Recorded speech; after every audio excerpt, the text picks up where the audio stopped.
God had a son. He named him Jesus.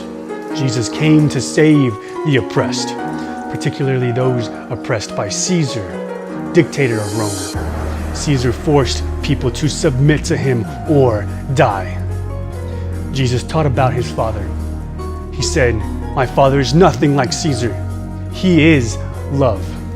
He forces people to submit to him or die." Isn't that what we were taught? That God is love, but he will torture those who do not love him back. We were taught that God requires us to love our enemies and to have compassion for those who harass us, yet God does not require that of himself. We were taught that God does not practice what he preaches.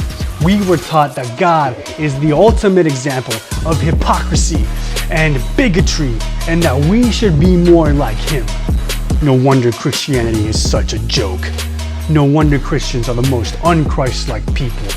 No wonder it's possible to be racist, homophobic, nationalistic, hateful, and judgmental to those who do not look or talk like us, and still be considered a Christian. Stop treating Christianity like something that separates you from anyone else. The purpose of following Jesus is the exact opposite. Jesus taught that nobody has the right to judge because nobody is perfect. When we equate the character of God to the character of Caesar, we ridicule everything Jesus did. We reduce his life and his death to absolutely nothing.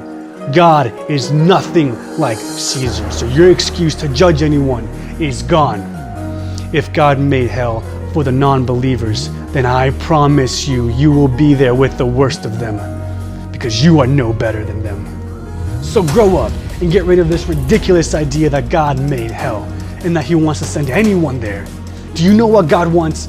He wants you to stand up for the marginalized, for the oppressed, for the poor, for those treated unjustly. He wants you to speak truth to power structures that are the cause of such suffering in the world. God wants nothing to do with your meaningless religion.